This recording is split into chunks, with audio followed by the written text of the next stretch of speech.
I'm going to focus on two case studies, really. Hampton Court Palace, because we're here, and the interesting story about Kensington. So, and what I also want to do, I want to explain, not just show you a load of pictures of projects, but I want to explain the philosophy that we had in making all these projects happen. I'm going to start with Hampton Court Palace. And that's the board that was outside my office. And I used to joke that I'm the only one alive on it. I'm down the bottom there, but I'm very pleased that I was actually, after 32 years, I was the longest serving person doing the job. But when you look at that, and you look at the people there, you realise that you stand on the shoulders of giants. You know, Bridgman, Brown, Wise, London, great gardeners. And what you appreciate is that what you're managing, these heritage gardens, are a contribution of many, many people's work over many centuries. And I used to do some lecturing to some students at Writtle, and they used to say to me, well, what's the secret? I said, we don't screw the place up, literally. And the way you don't do that is by becoming a gardens historian. You cannot do a job like this without understanding the history of the place. But it's not just about understanding the history. What I wanted to do back in 1990 when I took over was I understood that a lot of things had disappeared, mainly through changes in fashion. And I thought that we maybe lost our way a little bit when we compared it with the history. And so I wanted to combine the history with a working management prescription, a strategy as to how we could actually improve these sites. And we came up with the Conservation Management Plan. Now this one is the map of the plan for Hampton Court, and you can see there's 15 character areas there. What we did, we basically take every area and we first of all say what's there, what's significant, what survives above and below ground, and what's vulnerable. And that then gives you your policies as to how you can manage each individual area. Not just the policies, but the restoration opportunities that there are, and also opportunities for revivalism. The history of Hampton Court is, it really starts, I know that with Wolsey, but this is Henry, this is just an artistic sketch of what the Privy Garden would have looked like, and it was absolutely magnificent. The Tudor gardens of Henry VIII were magnificent gardens. But of course, there were other layers. You all know, running through Bushy Park to here, there is the Longford River, dug for Charles I. Here you can see in the Dankert's painting of the Longwater Canal and the First Avenue planted in Home Park, which is the lime avenues which flank the Longwater Canal. William Mary probably made the most significant changes to Hampton Court after Henry VIII. And what they did was they completely transformed not only the palace, but they transformed the landscape. Huge parterres were laid out here. The Privy Garden there, and also the great fountain garden. Avenues striking out into Home Park, forming the great patois or goosefoot. You have the wilderness there of high-hedged compartments and the kitchen garden, as well as the sunken gardens for Queen Mary's botanical collection. And there's just another view. Under William and Mary, Hampton Court was the greatest garden in England. It was the finest Anglo-Dutch garden ever created in this country, and all the great country seats copied the style. There's another view from the south. All this magnificence, of course, gradually changed and eroded away, but a lot of these things are still there. Now, I'm going to point to this guy, very well known, Lancelot Brown. Actually, didn't do a great deal here, actually. He planted the vine. But the reason Brown didn't do a lot here is because he wasn't paid to do it. He had a contract to manage the gardens. And Brown wouldn't do anything unless he was paid for it. So literally, he just managed the gardens. There was letters of complaint about his style of management because sometimes he did let things go. And the one thing we know that he did let go was he didn't clip topiary. And this is a wonderful set of images from a chap called Jonathan Spires, who was one of his draftsmen. And you can see the privy garden, and already the topiary's getting away. He refused to clip topiary, and we know that now. But he did plant the grapevine. And he planted the grapevine because he was paid extra money for false fruit out of season. So he was a clever guy, you know. There was method in his madness. Now, in terms of restorations at Hampton Court were done before. This was what we call the Little Pond Garden, up by the vine. That was restored in the 1950s to what they believed was the auricular quarter under William and Mary. So some restorations had been attempted. When I took over, and when we produced the conservation management plan, the things that were at the greatest risk, two things. There was the privy garden following the fire in 1986, and there was the avenues and the damage to the avenues following the 87 hurricane. And so we had a real problem. I think we had 4 original trees, all the rest were interplanted, and they were all dangerous. So we took the bold step of actually getting on and replanting these avenues. And actually, a lot of these trees could be just knocked over, literally just pushed over. So shallow was the root balls. And there's the gang there, back planting the 544 trees, lime trees that came from Holland, all grown on their own roots as they were originally done. And there's the finished job. Now, this is growing well. Now, I know avenue planting is a controversial thing, and you do need a good strategy. I mean, there's things I did there that I couldn't do now, because you have to put in a lot of mitigation now in order to compensate for the trees that you remove. Now, mitigation was done. We had ecological surveys, and we did put mitigation in. But I think now that Home Park is a SSSI, we would have to come up with a different strategy. And I know that Nick Garbett and the team are looking at the Kingston and Ditton Avenue, and, you know, as and when there's an opportunity to do some work on it, how that would be approached. Well, there's a privy garden, as it used to be. A lot of people don't remember that. I do. It was like a large Victorian shrubbery. But everything was there. The banks, all the features, all the archaeology. So we thought, well, let's crack on with this, because we'd restored the palace in 86, following the 86 fire, and it looked out onto that shrubbery, and we thought, well, you know, what can we do? So there was really 5 options. There's Henry's garden, which is there. Then there's the Stuart garden. Then there's the first William and Mary garden. Then there's the Williamite garden, and there's the garden that we had. Options. Well, if you look at the first 3, we couldn't put that back because the Water Gallery and the Mount Garden had disappeared when William laid out his garden in 1702. So really all the archaeology that existed was from the Williamite garden. And we put on an exhibition for local people to come and see, and they unanimously voted for the restoration of the Williamite privy garden, which really adorned the south front of the palace that was William's, the King's apartments.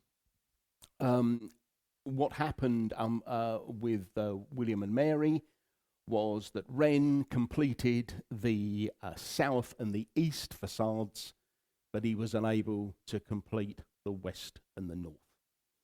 That's why you've got this fantastic avenue running through Bushy Park, and it ends up at those two John Vanbrugh pillars, because that was meant to be the great north carriage approach to Hampton Court. And the wilderness would have gone, and that would have been a forecourt, and you would have approached Hampton Court from Teddington. But fortunately or unfortunately, William died, and Queen Anne ran out of money. But the great thing is, if you notice that they did all the landscaping, it wasn't an afterthought. And I think we could learn a lot from them today. So there's the archaeology, a very destructive process. And the archaeology in the Privy Garden was amazing. And we started in 1991, and by 1995, we'd finished it. And it was a hell of a project. But the great thing about it was we opened this up as a riverside palace. For the first time in hundreds of years, you could actually see the palace from the river. And that, along with the avenues, was a great success. Now, with the restoration of the Privy Garden came the restoration of Queen Mary's exotics, because you can see all these little pots on this plan here. All these little pots are plants, and because Queen Mary had 2,000 different species in her collection, and this is 70 years before Kew. So we thought, we need to put that back. So I did a lot of research on this, wrote a thesis on this, and I studied the plants, the pots, and how these things were laid out. And that led to the setting out of the Lower Orangery Garden. Those little shelves at the back, people didn't know what they were for, but clearly they were for standing on pots. And all the pots were ornate. They were either coal painted, or the really most magnificent specimens went in the greatest pots, like Delftware. I mean, they're pretty expensive things. But it wasn't until the mid-80s that the gardeners, particularly in Holland, found out that these were used outside. They used to think that they were only inside for use, but these are flower pots, and they are absolutely beautiful. Queen Mary II was an avid collector of Delftware. So restored Ernest Law's Knot Garden. He was here he was here for many, many years, but in 1920 he laid out a knot garden. It's a complete pastiche, really. There was no evidence that it was ever there historically, but as Law was such an important man, probably our first curator, we pay homage to him, and we wanted to plant it as his plan dictated. Chapel Court. This is an old Grace and Favour photograph of it when we had lots of Grace and Favour residents living there. It was a pretty boring space, just grass and a few trees. And that gave us an opportunity to do a little bit of a recreation, because for many, many years we were asked, where's Henry's Gardens? And of course, they've been swept away. You've got the walls and you've got the features, but the various monarchs changed everything. So what we did was we put a portion of what Henry's Privy Garden would have looked like, with the green and white chevron rails, the King's Beast on posts, and the planting of the roses, just to give people an idea. It was never there, by the way, and we never pretended that it was, but it's just people enjoy seeing what a Henrician garden would look like. The kitchen garden. The kitchen garden under William and Mary was one of the biggest in the country, and it remained that way until Queen Victoria decided to build an even bigger one at Windsor. So we thought it would be great to put one section back of that kitchen garden. So through analysis and records and archaeology, we put back this kitchen garden where we grow all sorts of unusual vegetables, different coloured carrots and things, so that people can come and buy them. Now, this has got nothing to do with history. Well, it has actually, but this is the Magic Garden. Now, why did we build this? Well, we were trying to attract a family audience, and we kept being told, look, there's nothing here for the kids, you know. It's once they've been round the maze, that's about it. So, you know, could you provide something for a children's garden? Well, we tried to go one better than that, and we themed this around Hampton Court. You can see in the bottom right-hand corner there, that would be Henry VIII's Mount Garden. You can see the gazebo banqueting houses and the viewing towers and the dragon, which is in Henry's paintings, and the topiary. So we themed it and we planted it. There's lots of really unusual plants in that garden, but we themed it and planted it so it was special. So it had special characteristics. And of course it's been a great success. As well as restorations and recreations and revivalism, we also have to keep things going. And Hampton Court, since the Victorian age, has always been famous for its fantastic spring and summer bedding displays. So keeping that going is very important to us. So, you know, we used to plant around 200,000 bulbs and grow around 170,000 plants in our nursery, so that we could plant the beds and keep that Victorian splendour going for our visitors. The maze is the only surviving segment of the wilderness as it was, and we look after it. Originally, it would have all been planted in hornbeam. It was planted in English yew in the 1960s, basically because the thing was being battered by so many visitors. So it's a little bit more robust now, but it is the oldest puzzle maze in the world. Dear to your hearts is Home Park. I was very proud when this was designated a triple SI along with Bushy Park, and we do everything we can to try and maintain it as much as we can as a nature reserve. And along with the deer herd, this is a beautiful space and a wonderful oasis for people to spend their time. And we know how important these spaces were during the COVID lockdown. Kensington Palace. Well, again, Kensington has a rich history. Starts off with London and Wise, Nottingham House, bought for William III and turned into a palace. Queen Anne has Henry Wise laying out the fantastic parterres at the top there. And then you go to the work of Charles Bridgeman. Then you've got the Victorian era, the Edwardian era. So there's, again, like Hampton Court, lots of history and lots of many, many historic layers. This is Charles Bridgeman plan of 1733. Now, a lot of those features are still there.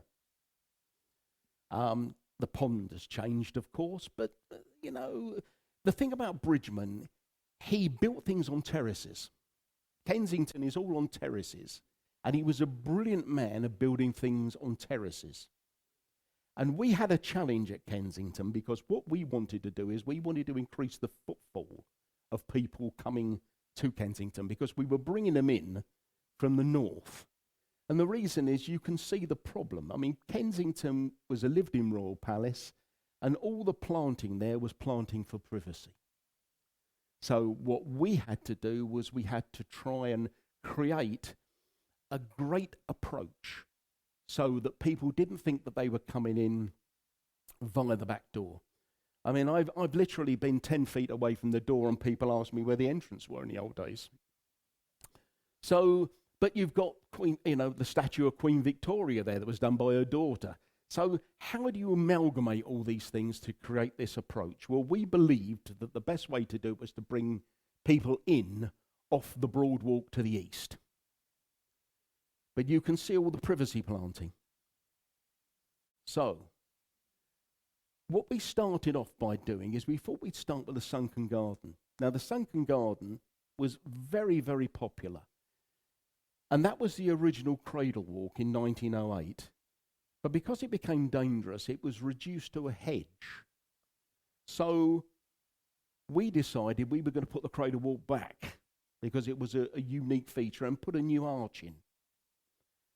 We also, a lot of the features, the stonework, the vases and things were looking very, very tired.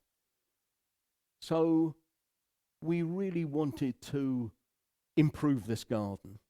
And all the Pulamite containers, the lead cisterns, and bring back this vibrant, wonderful garden. This was such a much-loved garden by the late Diana, Princess of Wales, that the sons decided that they wanted to put the statue of their mother in this garden, but of course you couldn't really put that statue in this garden because it's just such an eclectic mix of vibrant colours. So we had to tone it down and we had to change it so it's more subtle. So so you've got a fountain basin there, a pool and terraces, more perennial planting, and there, of course, is the statue. They were very pleased with it. Of course, the argument is, was it the right thing to do? I'll let you decide that. Because the 1908 garden was very nice. But again, this is also a very nice garden. Now, the grand approach, we wanted to bring people in from the east. And that meant taking down railings, it meant doing an awful lot of landscaping and coming up with a design solution in order to make it fit.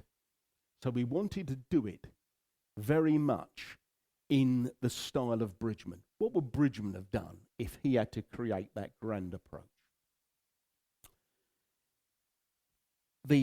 Along the bottom here, this area here is the broad walk, and we wanted to create a grassed terrace area leading down to the front of the palace, where it would be terminated by a loggia. The area to the south would be a wildflower meadow, and of course I've already spoken about the sunken garden to the right, but the top right, opposite the orangery, was we had a plan to create a Bridgmanic orangery garden, and that's still there. We haven't done that yet. It was the one part of the project that we didn't finish during my time, but I know that's still on the cards. So work began. It's very destructive, isn't it? But we wanted to do everything in the spirit of Bridgman, because really what survived at Kensington was really Charles Bridgman. This is from the north, and this is the serpentine walk of hornbeams. Again, borrowing from the cabinets that was laid out originally by Charles Bridgman. And when I mean cabinets, I mean high hedge compartments where people could wander. So we wanted to give that feel back. What we really wanted to do was we wanted to borrow from Bridgman. So when you see the finished job here, you can see what has happened. The Queen Victoria statue has been put in a fountain basin, so that fits very, very well. And then you have these series of terraces running down to the loggia at the end. Now, this is a little tip for you. It was never there.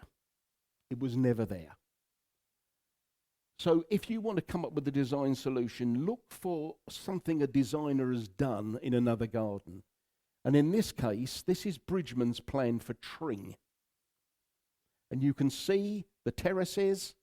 So what we literally did was we took that plan and we popped it in there. And it ended up with a really nice design solution. I think it's transformed Kensington.